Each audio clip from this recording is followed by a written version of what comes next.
Okay, so how to become a Texas workers' compensation treating doctor. This is day 2 of our boot camp series. We welcome you here to listen to this video today. We're going to give you all the information you need if you're new to workers' compensation and want to become a treating doctor in Texas. So welcome to the Texas workers' compensation system. We're going through our boot camp obstacle course. Day 1, we went over the suspension bridge, and day 2, we're going to go to the jungle gym monkey bars, if you will, and we're going to talk about our learning objectives, which is know the definition of doctor. The statute does have a definition of doctor for the Texas workers' compensation system. We'll go over that. We want to understand the requirement to disclose financial interests. Who has to do it? How do they have to do it? What is it? Also learn a little bit about treating doctors' responsibilities. Know that day 3, we're going to have even more information about all the doctor roles and their responsibilities. Today, we're kind of focusing in on the treating doctor. One, we have a new tool we want to share also on our website about becoming a Texas workers' compensation treating doctor.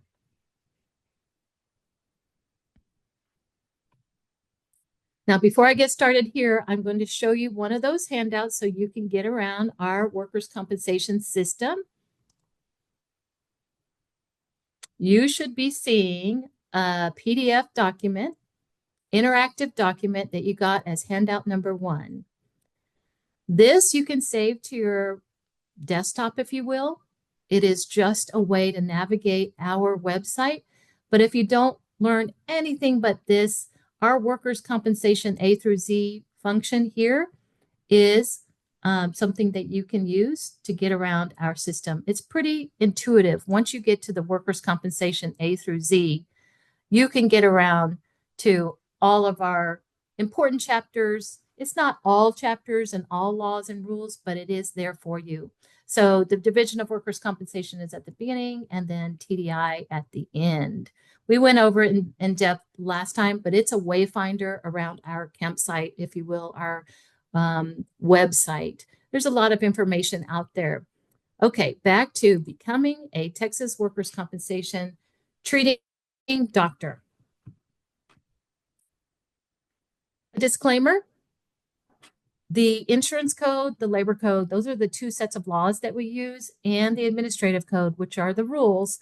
System participants should be ultimately responsible for knowing those, because if there were ever a dispute or something that is a conflict with what's on our slides or what I say, the laws and the rules will prevail. We're doing our best to educate you. So just a little disclaimer, those laws and rules and every word of those laws and rules will matter when you're working with workers' compensation. The overview for today. Definitions. The next is the injured employee's selection of a treating doctor. Basic qualifications for the treating doctors to participate in Texas workers' compensation. We're going to talk about what is a TxComp profile and why do you need it. The financial disclosure. What is it? Why do you have to do it? Providing treatment, just a little bit about providing treatment. You will hear more as we go through the boot camp series. Treating doctor responsibilities and changing treating doctors. So if the injured employee has one doctor and changes their treating doctor, we'll go over that just a bit at the end here. So let's start with the labor code definitions. General definitions can be found in section 401.011 of the labor code. That's our law. So it defines healthcare provider in 401.011, section 20 and 21. So healthcare provider is the general term for both healthcare facilities, which can be hospital, other types of facilities, emergency clinics.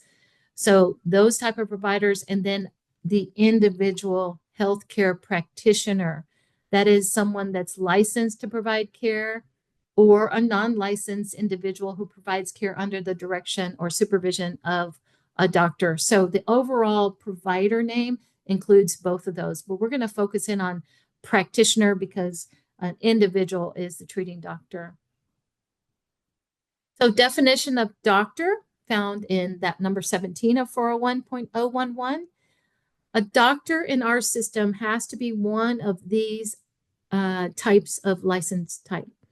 Doctor of Medicine, which is MD, Doctor of Osteopathic Medicine, or DO, optometrist, dentist, podiatrist, or chiropractor.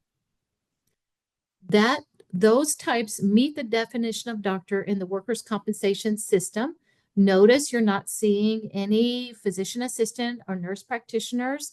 They can practice in our system, but they do not meet the definition of doctor, according to 401.011 as it stands as we record this.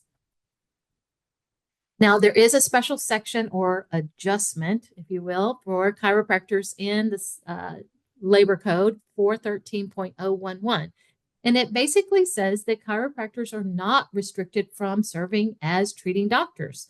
As you see, they meet the definition of doctor. However, on the network side, if you know about how workers' compensation works, half of the injuries are subject to a certified workers' compensation network. There's about 26 of them, and the other half of the new injuries are non-network. If your patient's injury is subject to a network, know that the network determines the types of specialties that can be treating doctors. They have a list of doctors that your patient needs to choose from, and it may or may not include chiropractors. So in insurance code 1305.103, the network has the ability to say, I want chiropractors as referral doctors only, and here are my list of treating doctors, and it only includes these types of doctors. So know that's a little bit different on the network side. They could include chiros, they may not. Just look at your contract. So the definition of treating doctor, just to touch on it, that is the doctor that's primarily responsible for all of the injured employees' health care. And that's in 401.01142. Treating doctor is defined there. Now let's talk about the injured employees' selection of a treating doctor. You'll find that sprinkled through the labor code in 408.022, selection of doctor.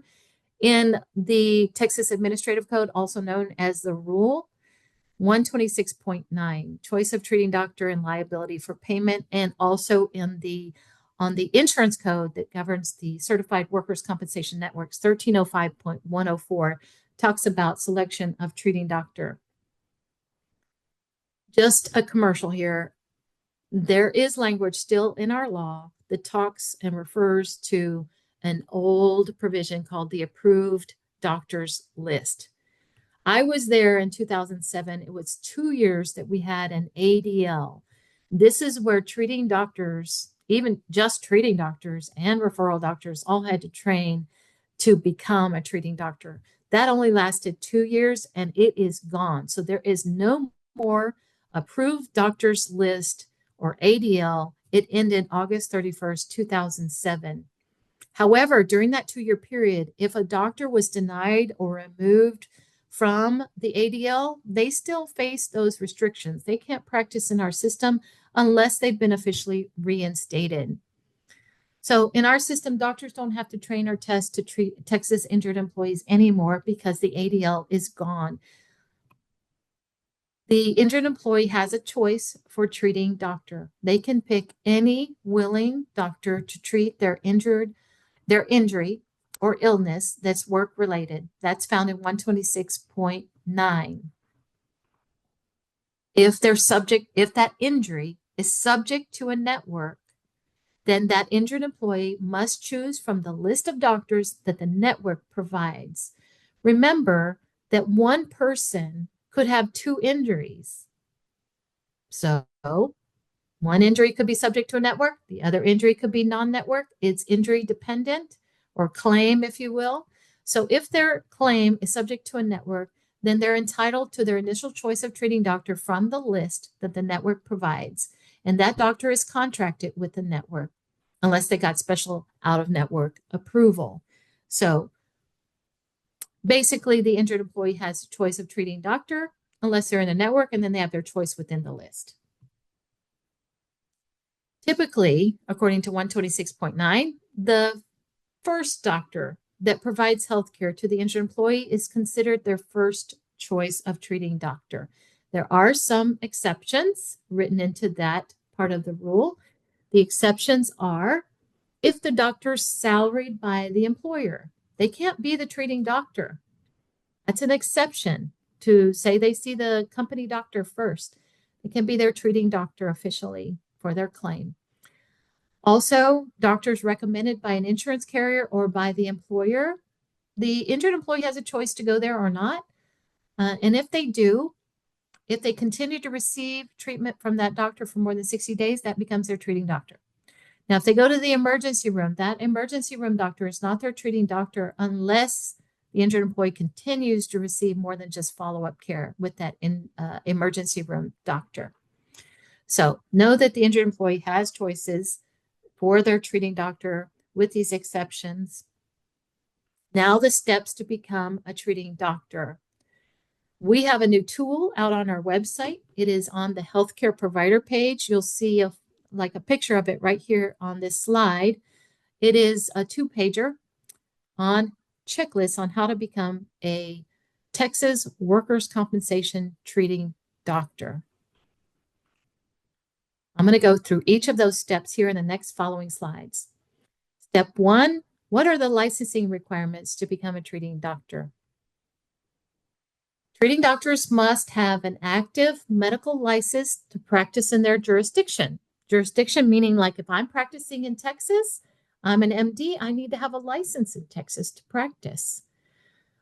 And another requirement is you have to disclose financial interests to the Division of Workers' Compensation if you have them, and have no disciplinary orders restricting your participation in our system. So if you were formerly removed, or maybe you're under board action with your licensing board, that may play into whether you can treat workers' compensation patients. But basically just having an active license in good standing and disclose financial interest, that's all that's required. There is no training or testing required to provide treatment if you're just providing treatment as a treating doctor, referral doctor, or even a consulting doctor. When training and testing is required, it's when a treating or referral doctor conducts an impairment rating exam. That requires special training every 2 years and a test.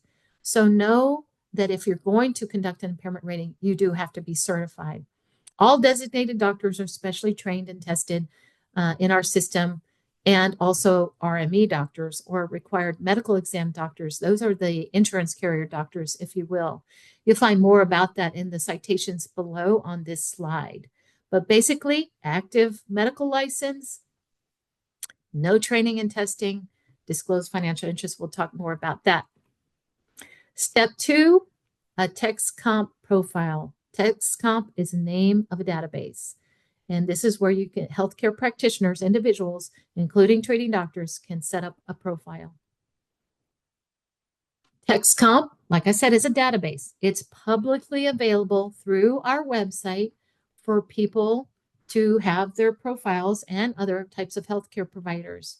Healthcare providers may use the TxComp system to verify employer coverage and to create their healthcare provider profile. System participants can search TxComp for healthcare providers, including treating doctors. So if you're looking for other doctors that have created profiles, you can go to this database and look for that. This is what it looks like when you go to the TxComp database. It looks a little different from our website, but once you click on TxComp, you'll see this red, white, and blue database out there. So doctors are not required to create a TxComp profile, but we strongly recommend it. And you would be clicking on the online access request to start that profile. Again, it's not required by rule, but we strongly recommend you create that. Doctors who create a profile It doesn't mean you have to take workers' compensation injured employees if you have a profile out there, unless you're part of a network and your network contract says you have to take all network claims. I don't know what your network contracts say, but take a look at that. Just because you have a profile in TxComp does not mean you have to take workers' compensation patients. So healthcare providers that do create, you're going to be searchable. Other system participants can find you out there under Locate Healthcare Practitioner. That's what they'll be clicking on to find, or if you're out there trying to find maybe an orthopedist to treat and refer your patient to, you can look out there. Or maybe you're looking for a doctor that is certified for MMI-IR, impairment rating exams. This is an electronic profile, like a vehicle, which you're able to disclose financial interest in that profile. So it's better to have a profile so that you can disclose them if you have it. And this is required by statute and rules. And also, we have other databases that collaborate. If there's a claim set up and that person has chosen you as treating doctor, we link it over to that injury to show you as a treating doctor in our systems.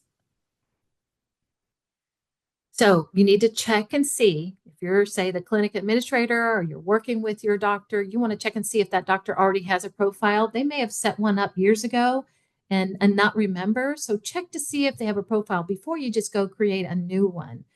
If you don't have a profile, if that doctor doesn't have a profile, we highly recommend you do one.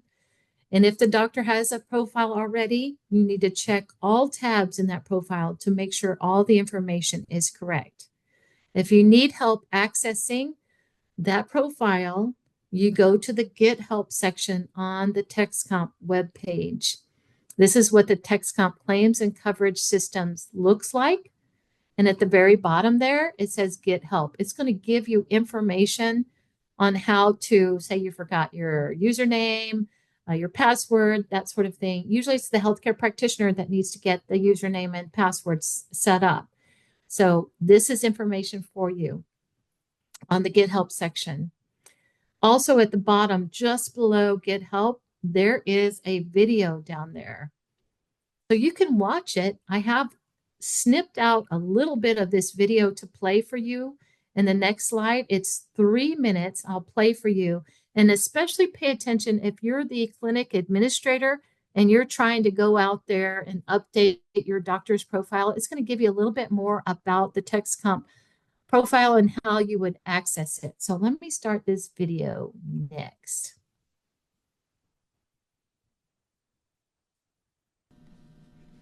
TxComp provides a searchable list of doctors and other healthcare practitioners who may treat injured employees. While DWC no longer maintains an approved doctor list, or the ADL, many of the healthcare provider profiles in TxComp were created through the old ADL application process, and some were created by individual healthcare providers. The list also includes doctors who are on or were on the designated doctor list, or the DDL. To find a healthcare practitioner, go to TxComp and select Locate Practitioner from the main menu. You can search for a practitioner by name or the type of provider, which is a doctor or an ancillary provider, the license type, such as MD or physician assistant, or a particular specialty. You can select more than one specialty, like physical medicine and rehab and orthopedic surgery. If you need a specific type of provider in a specific location, you can search by the city or county. You can even search for a doctor who is authorized to assign impairment ratings. Select from the list of practitioners who match your search criteria to find more details about the practitioner, like the MMI-IR certification. To be included on the searchable list of healthcare practitioners, create a profile in TxComp. To create a profile, the practitioner must request online access. Select a primary role of doctor or ancillary practitioner and follow the steps, providing all required information. The online request process includes disclosing financial interest. As a reminder, every healthcare practitioner participating in the Texas Workers' Compensation System is required by law to disclose financial interest. If a healthcare practitioner has financial interest to disclose, but does not disclose it, The practitioner is subject to penalties and sanctions, including losing the right to reimbursement for services provided until the disclosure is made. You can find more information about reporting financial interest and instructions on the TxComp Claims and Coverage webpage. During the online access request process, you will create a user ID and password. Once you have a profile in TxComp, you can log on to your profile and update information, like adding a new financial disclosure or updating one that has already been reported. A doctor can also authorize an agent to manage the information on the doctor's profile in TxComp, including changing addresses and phone numbers and reporting the doctor's financial interest. Instructions for adding and removing a doctor agent is on the TxComp Claims and Coverage webpage. Before an administrator can be designated, the administrator must also have a profile in TxComp. Instructions for creating a doctor administrator profile are also on the TxComp Claims and Coverage page. When the doctor associates the administrator or agent, the doctor will show up on the administrator's profile. Then the administrator can select the doctor and manage the doctor's profile information. If you have questions about using TxComp, you can find answers in the Get Help section of the TxComp Claims and Coverage webpage. This concludes the introduction to the TxComp system. Thank you for watching. That video is out there for you to listen to at any time, and it will help you understand, if you're the administrator, to update your doctor's profiles, or they can update them themselves. If you find yourself lost there and not understanding, you can always call us. The help desk for TxComp is at 888-489-2667, or email the TxComp help at tdi.texas.gov. Or, of course, you can always call Comp Connection and we can help you there. Let's talk more about financial disclosure. She mentions it in that video. Let's go into it a little bit more. Who must file a financial disclosure? It says all healthcare practitioners. It doesn't just say doctors. So practitioners can be physical therapists, nurse practitioners, anybody that's a practitioner in our system who wish to participate in the Texas Workers' Compensation System in any way. You must file a financial disclosure, and you can do that through your TxComp profile. So what is financial interest? We do have a fast facts under, if you use our A through Z, under F for financial disclosure. You can find this 2-page, I believe, document that's out there. And financial interest is a direct or indirect ownership or investment in another healthcare provider. It's direct or indirect compensation between the healthcare practitioner and the healthcare provider. Again, there's a lot more information on the financial disclosure facts. Also, you can find information in the labor code that requires this at 413.041 and the rule 180.24. You can find the rules under R for rules on your workers' compensation A through Z. So what's included when you disclose this financial information? It must, when you disclose it, that information must include the identity of any healthcare provider in which you, the healthcare practitioner, has financial interest, or if any of your family members, immediate family members, or of the healthcare practitioner has financial interest and the healthcare provider employs the healthcare practitioner. So basically anybody that would have an interest in your immediate family to another healthcare provider, we need that information in your TxComp profile. So when do you report this? You report it through your TxComp profile to the Division of Workers' Compensation. You can do it when you create your profile. That's a good idea. But if you haven't already disclosed it, you need to disclose it when you refer an injured employee to another healthcare provider that you have interest in within 30 days after the date you made that initial referral. Now, if you've already disclosed it, it's already done. But if it changes during that time, you need to update that. So how do I report it? When you create your profile, there's a special section in that profile that talks about financial disclosure. You select add, and you add the information and save it into your profile. So the video talked a little bit about what happens if you do not disclose financial interests. Remember, not just the public, but insurance carriers can review your profile out there. So we need you to disclose it in your TxComp profile so that the carriers can look and see that you've done that. If you don't, and you do have financial interests, you're subject to any sanctions provided by our labor code or the division rules.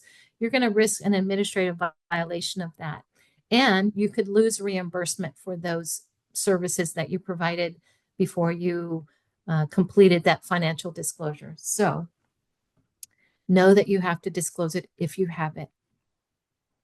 Providing treatment to injured employees. We're just going to touch on this. Now, boot camp goes on for 8 sessions, and we're going to have another boot camp later on in the year. We're going to talk about providing treatment to injured employees just briefly here.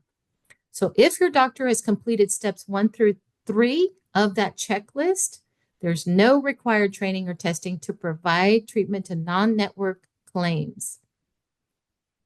On the network side, if your doctor has completed steps 1 through 3, then if you're contracted with that network, you can provide care.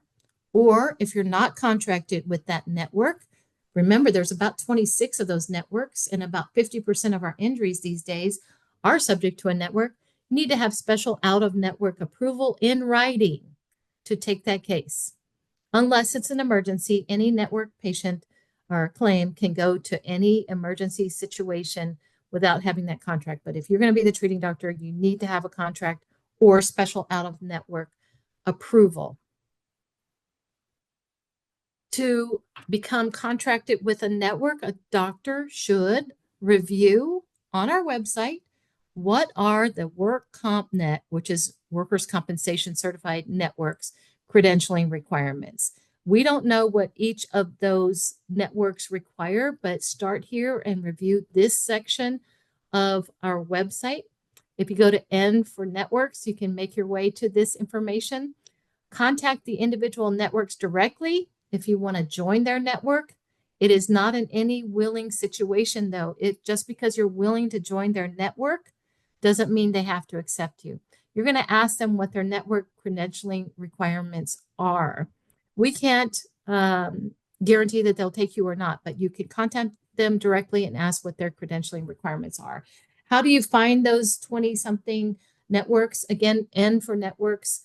And once you navigate to their page, you find, how do I find a certified workers' compensation network?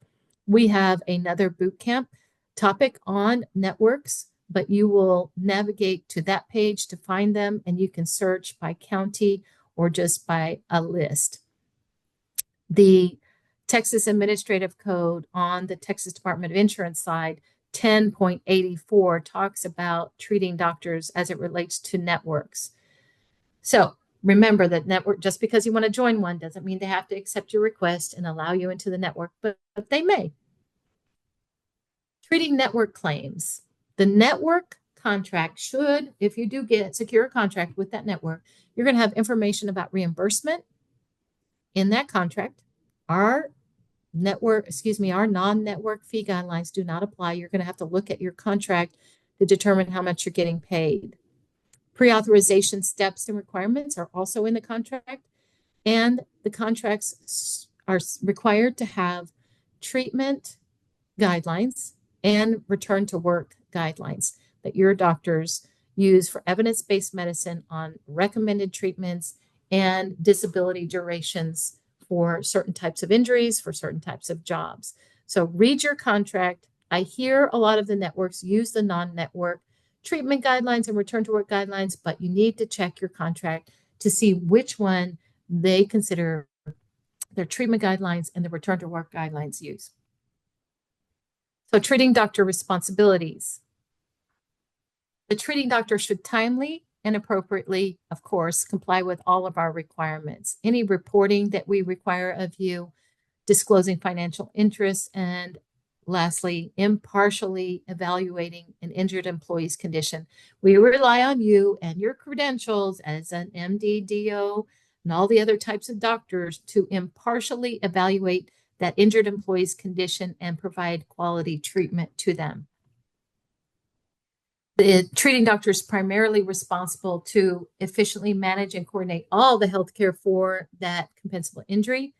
And unless it's an emergency, you're approving or recommending all the healthcare, including healthcare provided by referral doctors. So if you're the treating doctor and you've referred out to a specialist, say an orthopedist, the two of you should be talking on a regular basis about what's happening with that case. We don't have a certain amount of time, but it's just good medical care to be in contact with the referral doctor, and it is required by 180.22 to approve or recommend all health care, including that health care provided by the referral doctor. When you provide care to your injured employees, you're going to provide impartial care, and that relieves and cures and relieves the effects of that injury. Of course, our mission as a workers' compensation division is to promote their recovery and help an injured employee get back to the workforce if it's medically possible. So your healthcare should be curing and relieving, promoting recovery. So every prescription, every physical therapy, every surgery, whatever you're recommending should promote their recovery, improve their function, and enhance their ability to return or retain employment in the system. That is one of our goals and missions as a workers' compensation division. You also are responsible for billing correctly.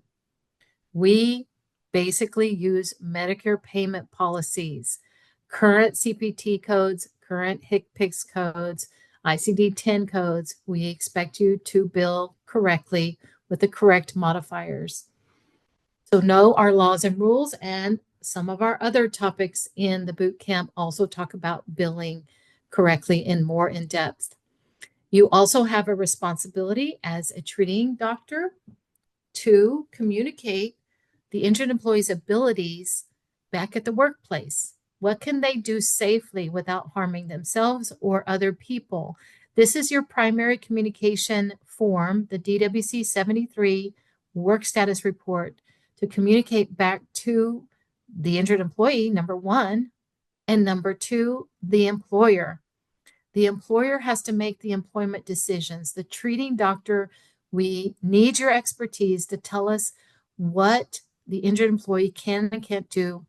Let the employer decide whether or not they have modified duty. That is not your responsibility. Your responsibility is to tell the employer what they can and can't do safely and hand the baton to them.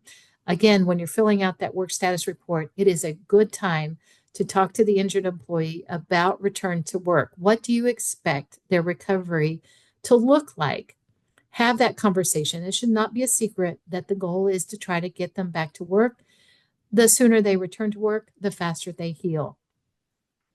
Also, examine the injured employee during your treatment and determine, this is a treating doctor again, determine when the injured employee reaches maximum medical improvement.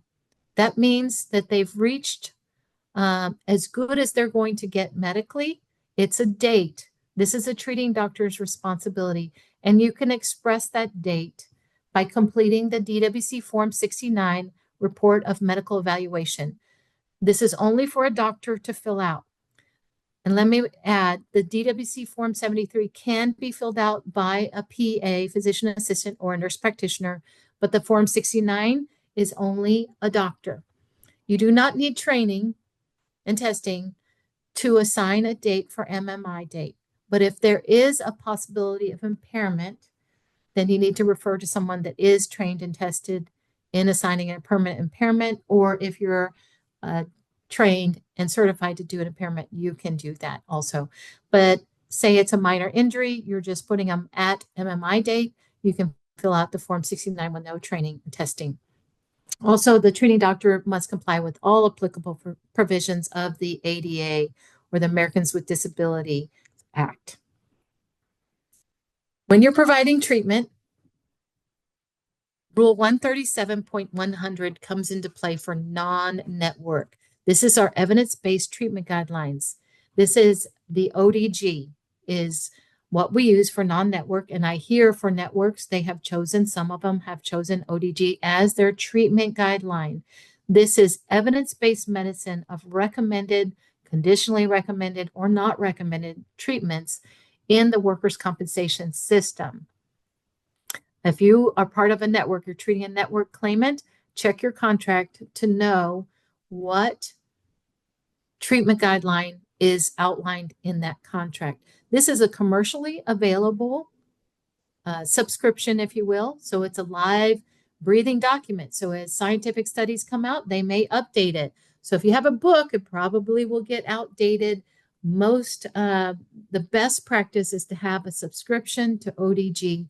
I tell doctors out there, if you don't have a subscription to ODG, you're operating in the dark, because this is what we consider to be evidence-based medicine in the Texas workers' compensation system. We also have a separate guideline, and that's for return to work guidelines. This is disability duration timeframes. Insurance carriers, treating doctors, healthcare practitioners, and employers must use the adopted non-network return to work guidelines. It is the MD guidelines, again, a commercially available product. You can find it at that website or call them. Now, both of these guidelines have both treatment and return to work. ODG is for treatment, MD guidelines, just the return to work disability duration section of MD guidelines is used for non-network care. So if you're a doctor and you're treating a low back injury, and this person is a heavy machinery operator or a truck driver, you can use these MD guidelines to determine days away from work and to kind of have that conversation with the injured employee. It'll give you optimal, minimal, medium, and then maximum types of days associated with disability. Now, your injured employee may return before that, or they may have delayed or failed recovery going on. So these are just benchmarks in time.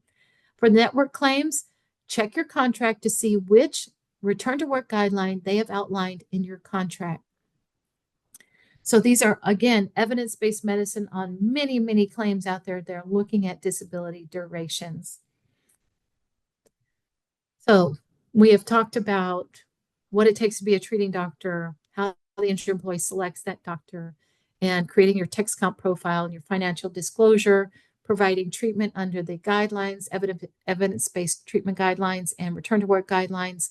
Now we'll just talk about what if the injured employee wants to change treating doctor. The form DWC 53 is initiated by the injured employee. This is an injured employee form to fill out for non-network claims. So the injured employee must submit the DWC form 53, it's called the employee request to change treating doctor, to the division. And it would have the signature of the new doctor accepting them.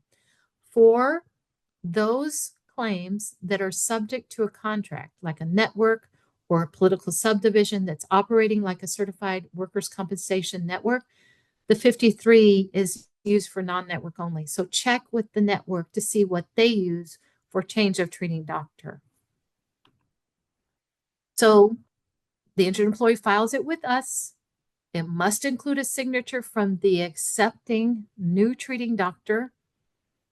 And we have rules that say an injured employee may not request a change of treating doctor just to get a new impairment rating or to get another medical report. So we look at those carefully to approve their change of treating doctor.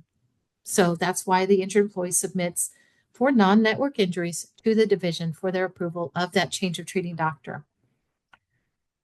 So let me just go over what we have covered today.